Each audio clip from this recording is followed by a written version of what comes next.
And we're on. This is gonna be lovely. Fucking look at you holding this stupid fish. Oh my god.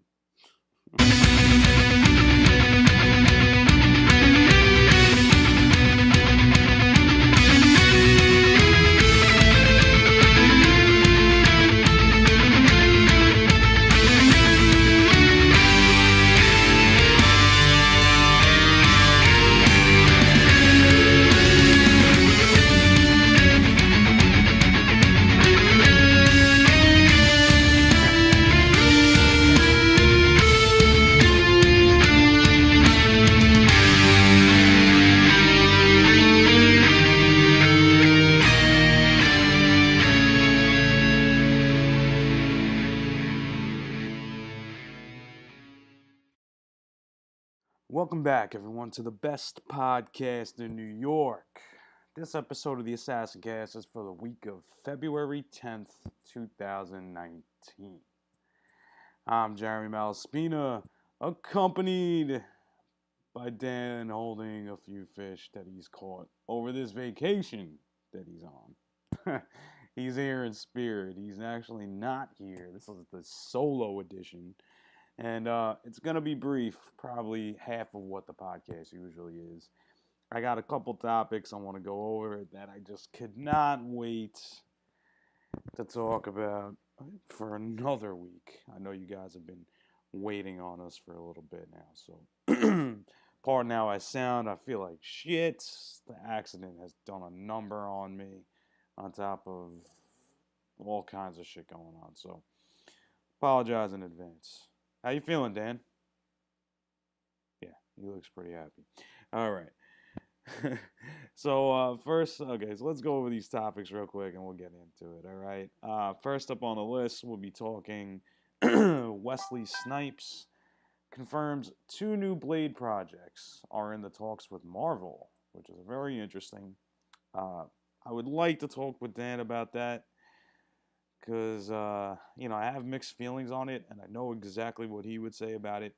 But we'll talk briefly on it. We're also going to be talking an interesting list, movies you would not think are box office bombs, meaning older movies that you probably wouldn't think would be bombs. Uh, I'm going to give my input on it. We're going to talk the horrendous trailer for the Aladdin live action movie. Oh my god, is it bad? And for our fans out there, you knew it was coming from that fucking post of Sonic. It's Will Smith imposed on Sonic's fucking head. Oh my god. Yeah, so you knew that was coming. And we also get some news from the PS5. Yes, the PS5. We're hearing some talks, very interesting talks, that it's going to be backwards compatible with everything. And we're going to talk why we're hearing that and why we think it actually happens to be a true thing. All right. And to finish it off, and with much haste and no Dan here to back me up on this, we talk Tetris 99, a battle royale puzzler. It is the most ridiculous fucking thing I've ever heard. So I'm going to be talking about that too. And since Dan isn't here, obviously the news in his world is he's gone fishing, enjoying the shit out of his vacation. But and news in my world, back to work. This shit's taking a toll on me. I did get some pickups over the last couple days. I picked up Tekken 3, as well as a few other things for PS1. And that's really it. Nothing too crazy. I have been feeling under the weather, but I'm slowly getting back there. Okay, so with that being said, let's get into this first topic. It's weird talking to myself. Just throwing that out there. I was very hesitant to do this podcast, so we'll just get on with it though. All right, so Wesley Snipes confirms two new Blade projects are in talks with Marvel. So I said we discuss what we know, and it looks like he's involved with the rights to Blade somehow. So somehow he has the rights to Blade. That's from what I'm gathering from this article that I read on. Um, and my question for this was, does the series need a reboot, or did the vampire fad die in the 90s? Which is very, very good topic question. And if Dan was here, which he is here in spirit, he would tell you that no, we do not need another reboot. I totally agree with that. We don't need a reboot. But in Wesley Snipes' defense, I think that if there was any time for Blade to actually get a well done Marvel movie, now would be the time. Especially with the Infinity War. You know, I mean, like, he's a big, crucial thing to Marvel. So I'm going to pull this article up real quick. I want to talk about a few key points in here. All right, so now this is actually old news. This list was written with over the last 2 weeks in mind, so, you know, but, so anyway, he's laying the groundwork. Excuse me. An MCU inclined Blade would look and feel really good in this world, is what I just said. Okay, so during the interview with Vice, Snipes answered a question about a prospective Blade 4 with the remark, "We've created two projects that fit perfectly into this world," presumably referring to the cinematic universe. As the conversation just prior fix of the success of Black Panther, a character Snipes himself almost played back in the 90s, Snipes went on to say that he's been discussing the projects for the past 2 years with Marvel Studios. Though he implied there's no definite form to them just yet, much less as a projected date for the production. This isn't the first time we've heard such rumblings. Kevin Feige himself made mention of the prospect earlier this year. So this has been something that's being talked about for a while now. And personally, I think that even though it was the 90s and CG wasn't really there yet, I felt that Blade was done pretty well, especially to have 3 movies. I'm pretty sure. I think Blade went on for 3 movies, right, Dan? Right. See, I like this version of Dan because he kind of disagrees on anything I'm saying right now. Yeah. All right. So anyway, I think those 3 movies were decent. I mean, even watching it not a few months ago, I caught one of the Blade. I think it was Blade 2 on TV. Even still, it holds up for the most part.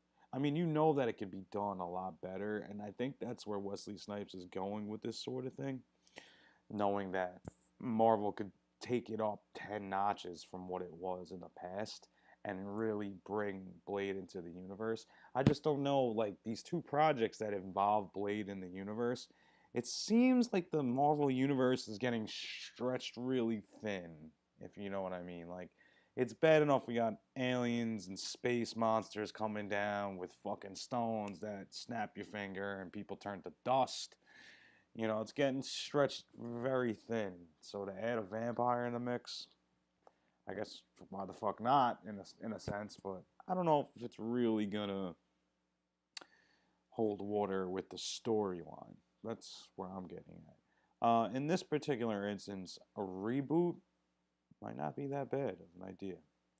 But like I said, I have mixed feelings. I don't know if it's gonna play well in the storyline. I do know that it's going to look decent with what they got going on now with computerized stuff and movies.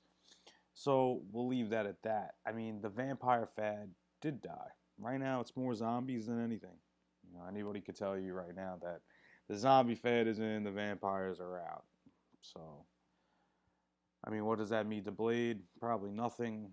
If anything, it would probably bring the fad back if I had to choose.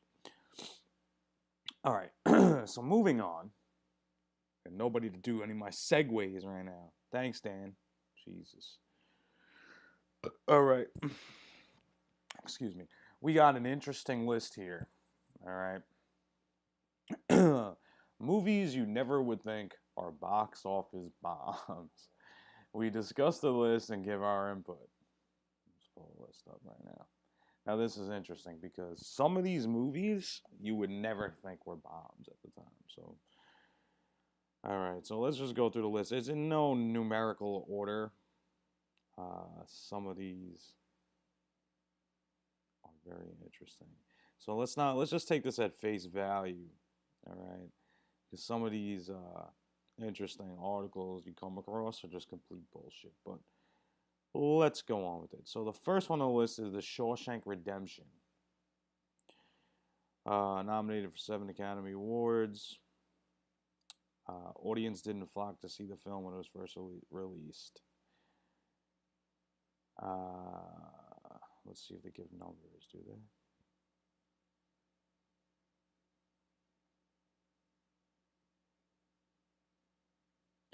No, it doesn't actually. It doesn't give any numbers, but it says that people didn't rush to see this movie. It was nominated for 7 Academy Awards in '95, but nobody went to go see it in the beginning. That's pretty interesting. Another one, It's a Wonderful Life. Frank Capra's It's a Wonderful Life. It's supposed to be an iconic Christmas classic, but I don't fucking know what the fuck that is. It was also a flop. Hit the theaters and it was a flop. And you know what's kind of funny? I don't even fucking know what that is. So we'll move on. Another, Dazed and Confused. Oh my god. Look at McConaughey. Oh my god. I wish Dan was here. Fucking. Alright.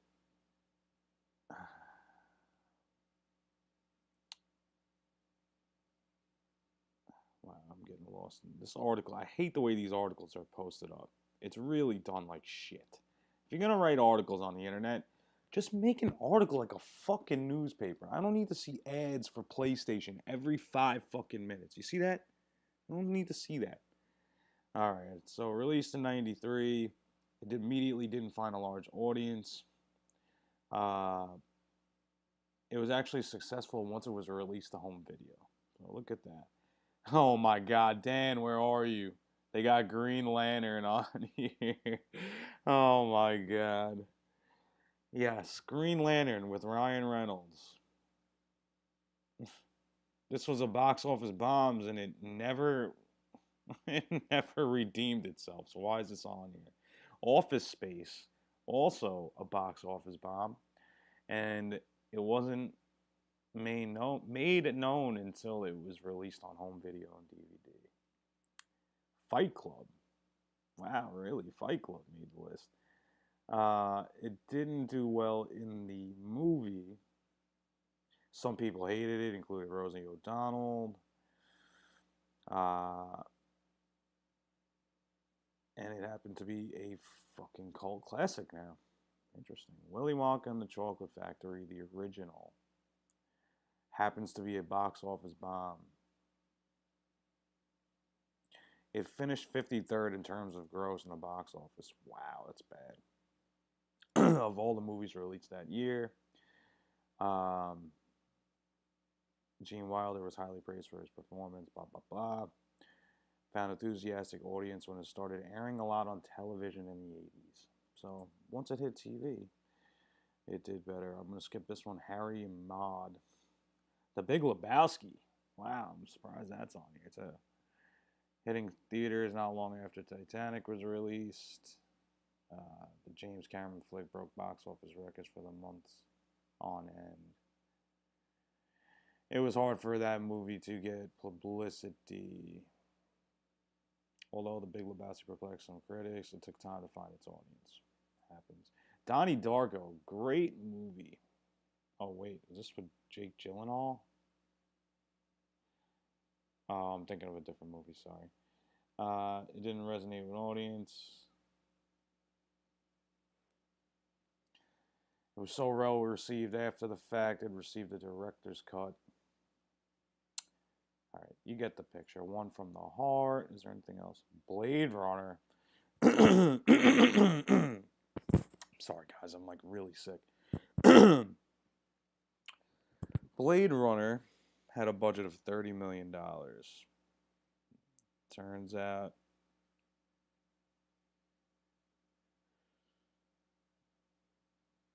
Oh, okay.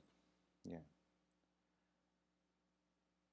it still bombed at the box office, even with a $30 million budget. That's where they were going. Now it's set place in 2019 in Blade Runner, and they're thinking that's where they're going to come up with this. Supergirl bombed. All right, the list goes on and on and on. So we'll leave that at that. Yeah, it's interesting to think that some of these movies ended up being bombs. Oh man, this article's disastrous. Why do people do that? Oh my god.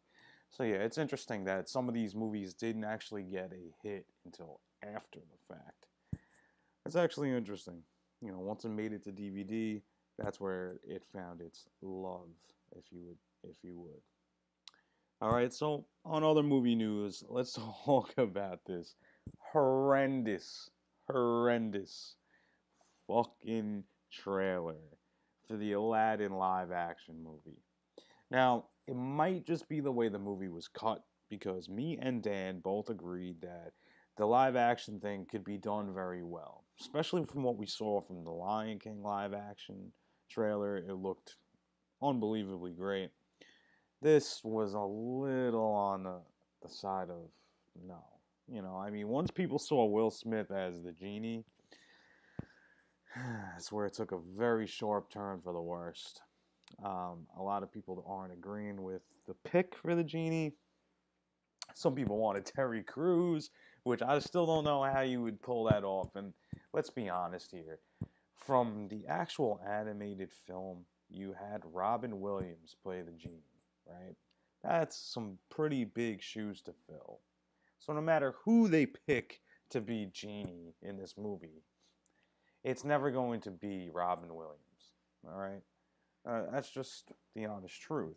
So that's probably where this is coming from. Where people are like, no, I want nothing to do with this fucking movie. It looks horrible. I mean, come on. I'm not saying Will Smith could probably do a bad version of this, but from the one line he had in there, I was like, oh my god. It actually made me cringe. It's a cringe-worthy trailer.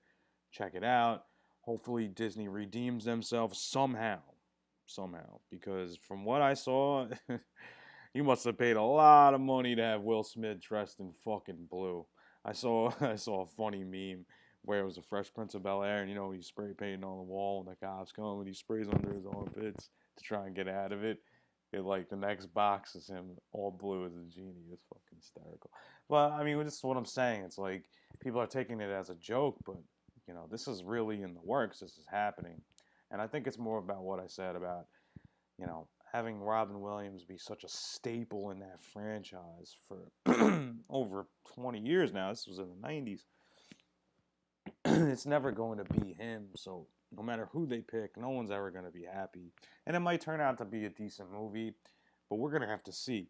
But just like me and Dan always say, just judging on one movie alone, I mean, one trailer alone for a movie, it's really hard to do. And that's usually why if we see a trailer at the first trailer is good, we will discuss it in depth. And then when another trailer comes, it just adds to the hype that either we're creating or they're creating, and so on and so forth. But in this situation, the trailer didn't do it justice, but that doesn't mean that the movie is going to be shit right away. You know, I mean, we know it's going to do good at the box office because people are going to bring their kids here no matter what, 110%. You know, so you know, it gets the kids out of the house. You know, mom can clean while dad takes the kids to the movies. You know how that shit goes. So it's going to be. It's going to be. So whether you like Will Smith being the genie or not, I hate to break it to you, it's happening. It's fucking happening. There's not really much more I could say. I mean, the trailer didn't reveal much. Basic storyline stuff. So we're just going to have to see what happens and leave that at that. And with Dan segueing to the next topic. Oh, man, Dan, it sucks not having you here, man. Jesus. I'm like talking to myself for 20 minutes. Jesus Christ. Well, we're making it through the list, guys. Bear with me. So let's talk. So that's it, movie heads. I know. It's short and sweet this week. I'm by myself. I got no one to bounce my ideas off my fucking head with. So thanks for coming into the best podcast in New York. Very short and sweet. We're here. Stay tuned for next week. Dan's back on the grind. We'll get through it. Hopefully, I don't sound like this, and we'll have a nice little discussion. But if you guys are going to go, we will see you next time. Say bye, Dan. Moving on to the gaming section of this week's Assassin Cast, this abysmal small solo edition. Let's talk PS5 real quick. All right, so there was an interesting article from Lad Bible about the technology being developed in the PS5 for backwards compatibility. And it's interesting. It really is. So now, nobody really knows where the PS5 is going to release, what it's going to look like, what exactly it's going to do, what it's going to have in it. All we know is they're beefing the shit up out of the GPU and CPU. Or, well, I'm pretty sure it's all in one now. And we're going to get some sort of next level shit. That's what we're expecting. One of the PlayStation's downfalls, yes, Dan, I said downfalls, is that you can't play anything else unless you buy it from PSN. On the PlayStation Store, at first, now they have their own service where you can go through thousands of backlog games from all three systems, but you have to purchase it again or purchase the subscription. So that was Sony's way of making money, and people don't agree with it. Now you're losing people to Microsoft because of that very reason. If you go and have the Xbox One X, like a good friend holding the fish, you're able to go and play your old titles that are now remastered in 4K, and it might not be the greatest thing ever because the game wasn't developed at this time, but you're still getting a very clear, nice experience on the older on the older titles from the Xbox backlog. So that's a big thing. That is a big thing that Sony's missing out on. And you know what? There's a lot of people that aren't even gamers that would agree with this. Like my girlfriend, for instance. She doesn't want to see 4 systems underneath the TV right now. But I have no other choice because I can't play everything on the Pro. I have to go back and, get RGB hookups and upscalers and God knows what to play on original hardware. So, but what's interesting about this article is it goes on to say that Sony had put in for a chipset that would allow for infrastructure. It's like an identifier. Excuse me. I'm sorry, guys. I'm like dying right now. Okay. So let me read a little bit of this so you can understand. All right. So a summary of the patent reads, each asset, such as a texture called by a legacy software, which is, the backdated software. I mean, a good example of this is Linux uses the term legacy software for older computers. You use the legacy build for an older computer to bring it to the newer times. So that's a good way to interpret this. So such as a legacy computer game software has a unique identifier associated with. The unique identifier could be rendered by imposing a hash on the asset, and then the asset is stored within the identifier in a data structure. An artist remasters the textures for presentation on a higher resolution display than envisioned in the original software and then stores them back in the data structure with their identifiers. The original software is then played on the higher resolution display with asset, such as texture, calls being intercepted, identified, and the data structure entered to retrieve the remastered asset having a matching identifier. The remaster asset is then inserted on the fly into the game presentation. Okay. Understand any of that? That's what the article says. Yes. So what's happening is the chip is reading the disk, right? The disk is sending it the data. The data is going through the chip, it's interpreting it, and it is matching assets with assets built in the chip texture-wise, and then getting sent to your display in 4K. So what's happening is it's rendering the graphics in a way that it could display it into 4K. That's what it's getting at. I mean, it's not saying 4K, but onto the display. So for whatever reason, if you plug in your PS1 into your TV, into your flat screen or 4K TV, you're going to see a blurry mess. So what this is going to do is it's going to render that back to a digital state and replace the textures that aren't there, I guess you would say, to give a more refined, crisp picture. High resolution display. Okay, yeah, right into that. Okay, so there's no guarantee this patent is for PS5, but that hasn't stopped fans from hoping. But see, now the whole reason that this is even a thing right now is because, yes, if they're filing for this patent, that means Sony has understand that this is an ongoing issue, and they're hopefully going to fix it with the release of the new console and the new revision to the PlayStation line. So that's the end of the article, and this was actually talked about last week all over YouTube, and I was waiting for Dan to come in and weigh in his 2 cents about it, but I needed to get this out there. So yes, it could be backwards compatible with literally anything you put in it.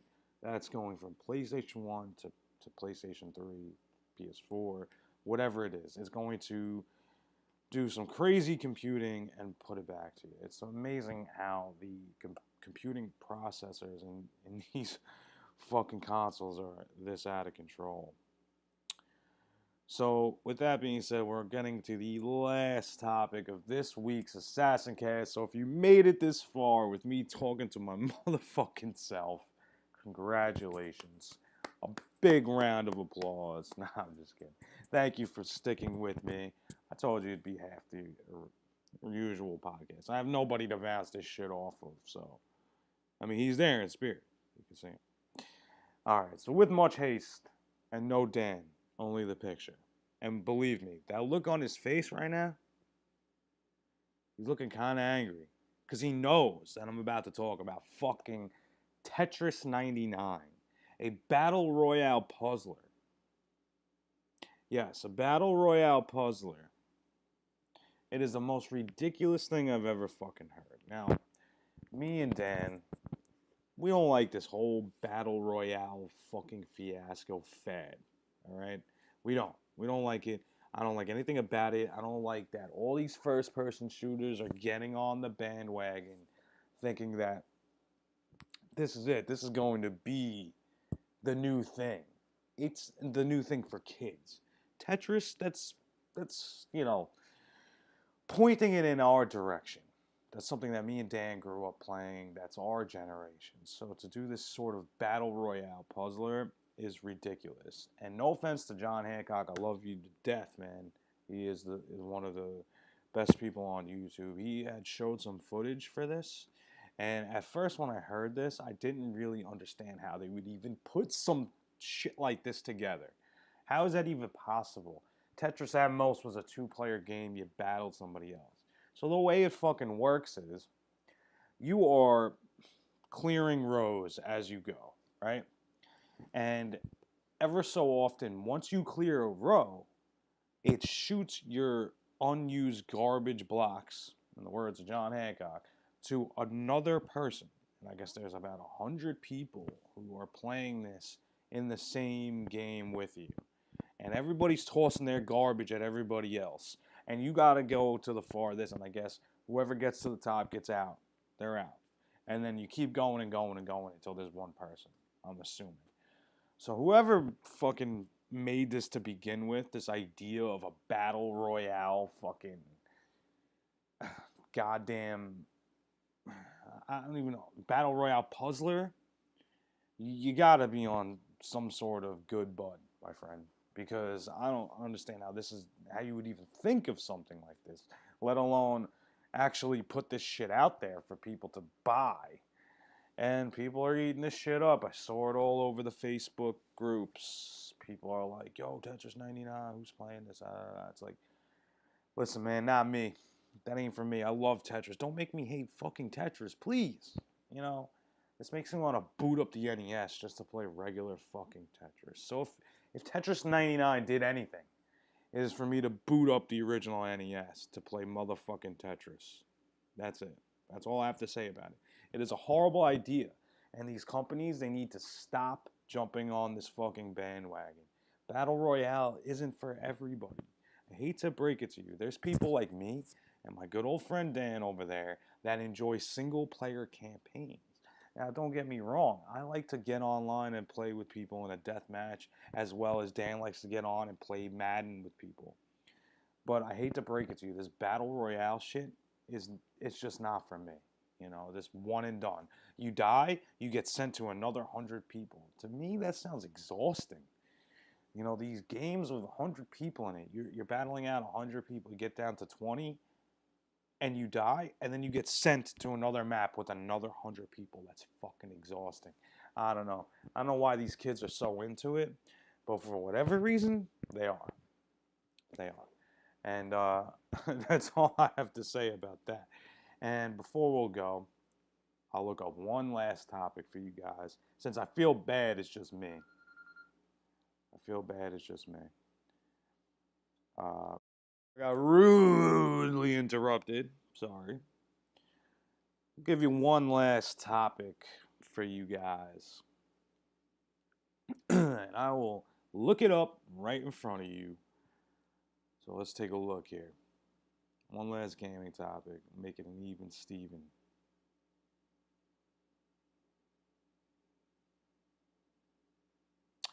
Okay, let's talk about this, you Walking Dead fans out there. Batter up. Negan goes to bat in Tekken 7 this month. So Negan was revealed a while back to be one of Tekken 7's downloadable content characters, but it wasn't until today that we got a date. The Walking Dead favorite will be available on February 28th for those who have the Fighter's Pass, which I don't know what that is. You can watch him and fellow downloadable content fighter Julia in action here. So this is from Game Informer. It was out on February 17th. So if you're watching this, it is most likely the 18th. So if you want to go and check that out, you can. It's Negan fighting Julia. I'm actually going to watch it real quick. Oh, better turn that music off because we will get a copyright strike. All right, so I'll go on about this. I think it's very cool that they would incorporate someone nice with it. Oh, I didn't know they were using the Unreal Engine for Tekken 7. Very nice. So let's see here. I want to see what he looks like real quick. Come on, show me. Ain't showing shit. All right, so anyway. So, I mean, it's cool that they would incorporate a character like that from a TV series that's really popular. I mean, it's been falling off over time. Me and Dan had talked about it for a while that they're just, drawing it out at this point, and the story does come to an end. The graphic novels came to an end, so within due time, the show will come to an end as well. But for the fans out there, this gives a nice way to always have one of the characters around, no matter what. So, I mean, I think that's pretty cool. And unfortunately, it was a short topic. I picked the shortest one there is. But there's not much more to say. I could see. Let me see what he looks like. He looks pretty bad, actually. Ugh. Negan joins the fight. Okay, let's see him.